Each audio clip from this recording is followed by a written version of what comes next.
샬롬 숨 28번째. 넷의 손가락이 승낙 버튼 위에서 머뭇거렸다. 데이나는 지난 몇 주 동안 호르헤와 상담을 하면서 타이어를 펑크낸 사건이 화제에 오르는 일이 없도록 세심한 주의를 기울였다. 그 대신 자신의 장점을 인정하고 다른 사람들의 평가에는 신경 쓰지 않기로 한 호르헤의 결심에 관해 얘기를 나누었다. 데이나는 상담이 진척되고 있다고 느꼈고 가까운 시일 내에 그 사건 얘기를 다시 꺼낼 수 있으리라 생각했다. 그래서 상담이 시작되고 호르헤가 대뜸 이렇게 말했을 때는 놀라지 않을 수 없었다. 라이도스코프로 다시 가서 내 평양자들과 재접속시켜달라고 해야 할지 고민하고 있어요. 네? 왜요? 그때 알아본 이후 나와 같은 행동을 한 내가 있는지 궁금해서요. 그런 생각을 하게 된 특별한 계기라도 있었나요? 호르헤는 최근 상사와 있었던 일을 설명했다. 그래서 정말 화가 났어요. 아무 물건이나 박살내고 싶을 정도로요. 그러자 우리가 예전에 나눈 대화가 생각나더라고요. 라이도스코프에 간 것은 마치 병원에서 건강검진을 받고 이상 없음을 확인한 거나 마찬가지다. 이런 얘기를 했었죠. 그런데 문득 검진이 충분하지 않았을지도 모른다는 생각이 들더라고요.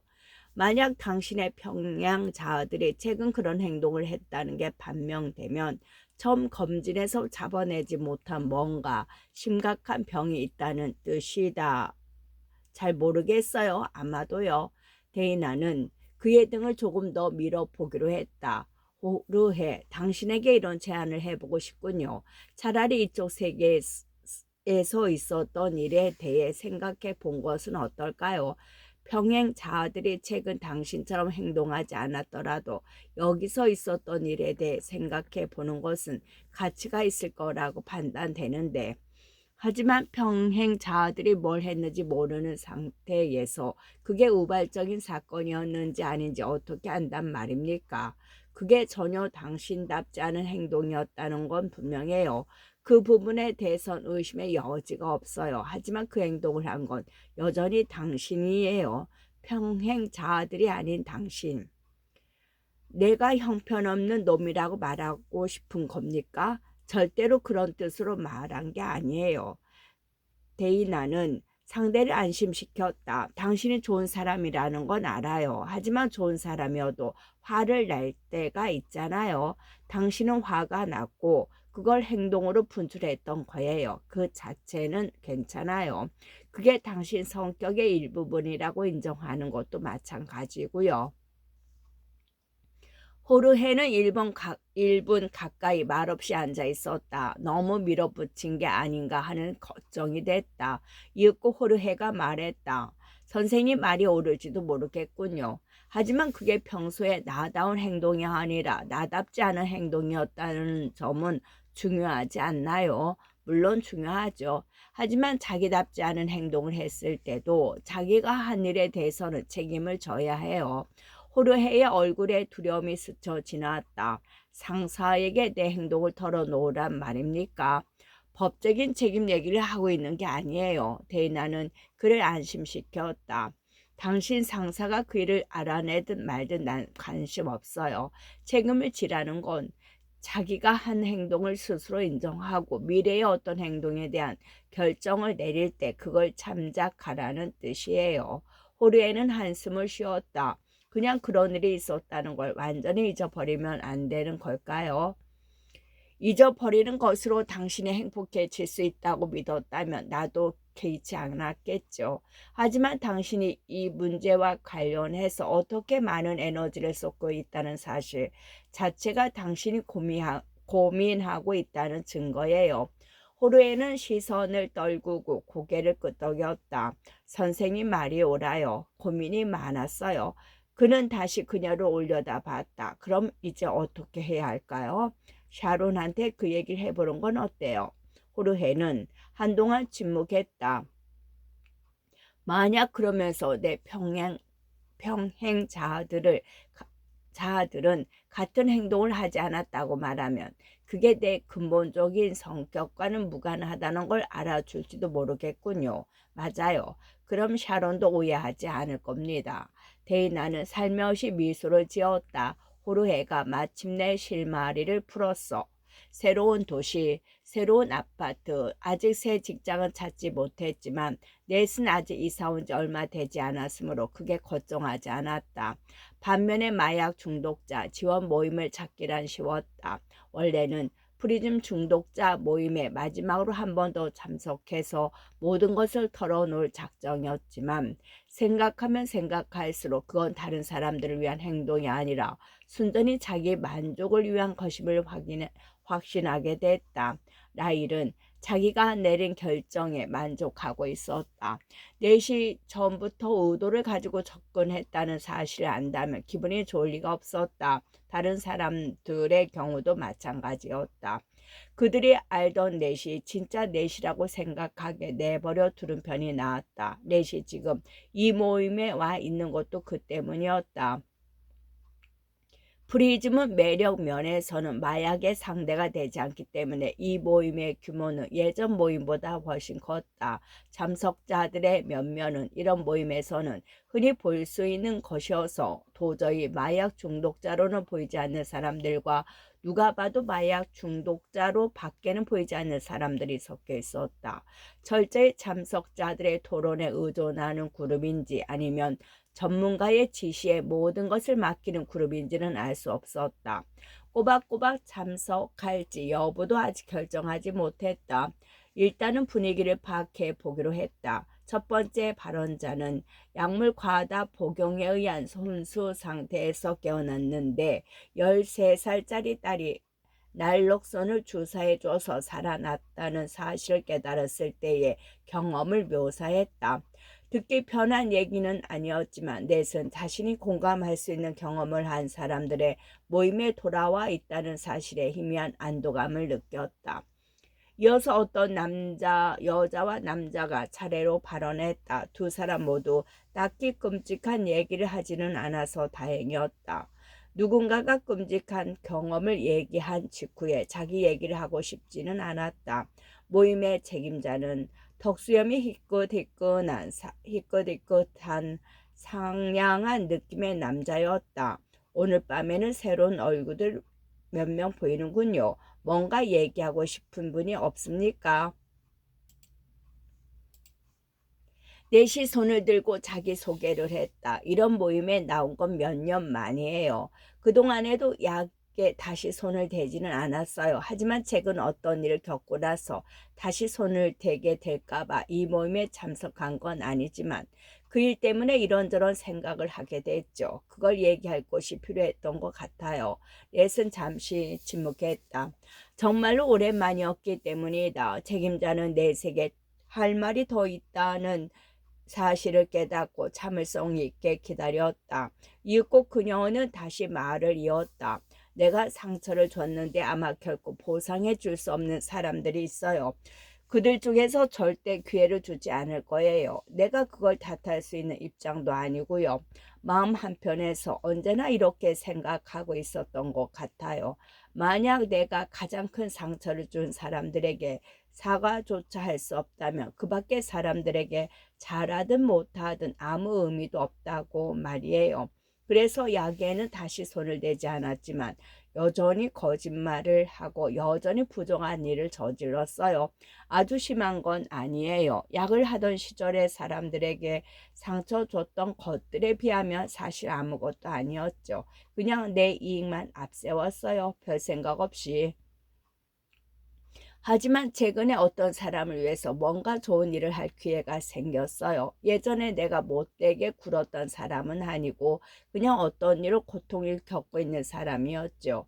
그때도 예전에 나처럼 행동하는 걸 쉬웠을 거예요. 하지만 나보다 나은 사람이라면 이럴 경우 어떻게 행동했을까 생각했죠. 그리고 그렇게 행동하는 쪽을 택했어요. 그런 행동을 하니 기분이 좋았지만 감사장을 받을 감사장을 받을 만큼 대단한 일을 했다거나 그랬다는 건 아니에요. 굳이 고민하지 않고 쉽게 선한 행동을 하는 사람들도 있으니까요. 그 사람들이 쉽게 그럴 수 있는 것은 선하게 행동하려는 작은 선택을 예전에도 여러 번 했기 때문일 거예요. 내 경우는 다른 사람들에게 선하게 행동하기가 쉽지 않았는데 그건 예전에도 이기적인 행동하려는 작은 선택을 여러 번 했기 때문이겠죠. 결국 내가 선하게 행동하기 힘들었던 이유는 나 자신이었던 거예요. 그걸 고칠 필요가 있었어요. 아니 고치고 싶었던 건지도 모르겠군요. 이 모임이 이런 얘기를 하는데 적절한 곳인지는 모르겠지만 가장 먼저 떠오른 곳이 여기라서 이렇게 왔어요. 고마워요. 책임자가 말했다. 물론 대환영이에요. 다른 신참 고등학교를 갓 졸업한 것처럼 보이는 남자가 자기 소개를 하고 얘기를 시작했다. 넷은 그쪽으로 몸을 돌리고 귀를 기울였다. 집에 와보니 소프가 하나 도착해 있었다. 아파트 안으로 들어와 소프를 열어보니 태블릿 PC가 하나 들어있었다. 포장 상자는 없었고 태블릿 화면에 쪽지 하나만 붙어 있었다. 쪽지에는 데이나에게라고 적혀 있었다. 소프 겉면을 확인해 봤지만 발신인 이름이나 주소는 없었다. 데이나는 태블릿을 켰다. 화면에 떠오른 것은 6개의 동영상 아이콘들 뿐이었다. 파일명은 그녀의 이름 뒤에 일련 번호를 붙인 것들이었다. 동영상을 보려고 첫 번째 아이콘을 두드리자 데이나 자신의 저해상도 얼굴이 떠올랐다. 그런데 잘 보니 데이나 본인이 아니라 그녀의 병행자의 얼굴이었다. 그녀는 자신의 과거에 관해 얘기했다. 저 선생님이 우리 방으로 들어와 우리가 알약을 세고 있는 걸 발견했어요. 그녀는 이게 대체 뭐냐고 물었고 난 한순간 얼어붙었죠. 곧 난 알약들이 모두 내 거고 비내사는 전혀 상관이 없다고 말했어요. 난 한 번도 사고를 친 적이 없었기 때문에 선생님은 반신반의했지만 결국은 내 말을 받아들였죠. 정악을 당했지만 예상만큼 큰일로까지 번지진 않았어요. 근신 처분이었기 때문에 더 이상 사고만 치지 않으면 기록으로도 남지 않으니까요. 만약 비내사가 그랬다면 상황이 훨씬 안 좋았을 거예요. 선생님들은 그 애를 안 좋게 봤거든요. 하지만 그 뒤로 비내사는 나를 피하기 시작했어요. 이유를 물어보니 나를 볼 때마다 죄책감을 느끼기 때문이라고 했어요.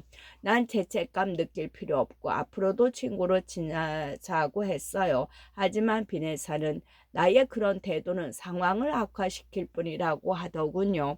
나는 비네사에게 화를 냈고 비네사도 그런 내게 화를 냈어요. 비네사는 다른 불량한 애들하고 어울리기 시작했고 그때부터는 계속 나빠지기만 했어요.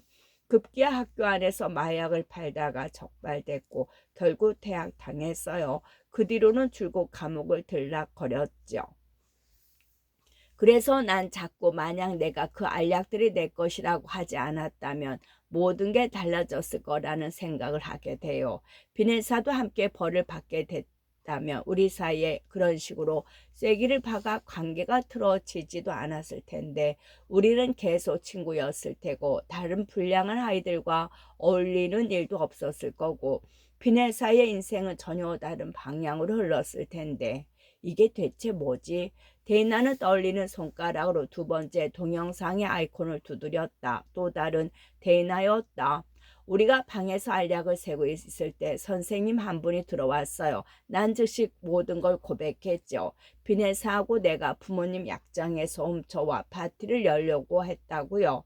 결국 우린 정하게 근시 처분을 받았어요. 비네사한테는 좀 더 엄한 처분을 내리고 싶었던 것 같지만 우리를 똑같이 벌할 수밖에 없었어요. 비네사는 불같이 화를 냈어요. 내가 우린 모르는 일이라고 잡아떼서 했다고 하더군요. 누군가 공항에서 우리 짐에 그것들을 슬쩍 넣은 게 틀림없고 방금 그걸 알아차리고 선생님한테 말할 참이었다고 하면 학교 측도 증거가 없으니 뭐라 하지 못했을 거라나요? 그러면 될 것을 괜히 내가 자백하는 바람에 자기까지 근신 처벌을 받았고, 안 그래도 자기를 싫어하는 선생들에게 언제든지 자기를 벌할 수 있는 빌미를 줬다고 했어요. 하지만 자긴 당하고만 있지는 않았을 거라고 했어요. 근신 기간이 끝나자마자 반에서는 술을 마시고 등교했어요. 그런 일이 몇 번 더 있자 학교는 비네사에게 퇴학 처분을 내렸고, 그 뒤로 그녀는 경찰에 체포되기 시작했어요. 그래서 난 자꾸 만약 내가 자백하지 않았다면 모든 게 달라졌을 거라고 생각을 하게 되죠. 그렇게 해서 아슬아슬하게 벌을 면한다면 비네사에게도 어느 정도 경고가 됐을 테고 나중에 심각한 사고를 치는 일도 없었겠죠. 비네사가 사고를 치기 시작한 건 내게 화가 났기 때문이에요. 그 일만 없었더라면 비네사는 좋은 대학에 들어갔을 거고 인생이 전혀 다른 방향으로 흘러갔을 거예요. 다른 동영사들의 경우도 알약을 세다가 들켰다는 언급은 없었지만 여전히 익숙한 패턴을 따르고 있었다. 어떤 동영상에서 데이나는 비네사를 마약에 빠지게 한 남학생을 소개해 준 사람이 자신이라는 사실에 대해 가책을 느끼고 있었다. 다른 동영상에서 비네사는 가게에서 물건을 훔치는 데 성공한 후 더 대담한 도둑질에 나섰다. 모든 비네사들은 마지막에는 자멸적인 행동 패턴에 빠졌고 모든 데이나들은 무슨 행동을 했든 결국 자신을 탓했다. 만약 당신이 이곳과는 다르게 행동한 평양 세계들에서도 똑같은 일이 일어났다면 그 원인은 당신이 아니에요. 데이나는 그 알약들이 모두 비넷의 것이라고 거짓말했지만 비넷사를 벼랑 끝으로 떨어뜨리고 비행을 저지르게 만든 것은 그 거짓말이 아니었다. 다른 사람이 무슨 짓을 하든 비넷사는 언제나 그런 방향을 향해 가고 있었다. 그리고 데이나는 몇 년의 시간과 수천 달러의 돈을 들어가며 자기가 한 일에 대해 보상하고 비네사의 인생을 바꿔보려고 노력했다. 이제는 그럴 필요가 없어진 것인지도 모른다. 데이나는 동영상 파일들의 메타데이터를 확인해 봤다. 각 파일은 그것이 생성된 프리즘에 관한 정보를 포함하고 있었다.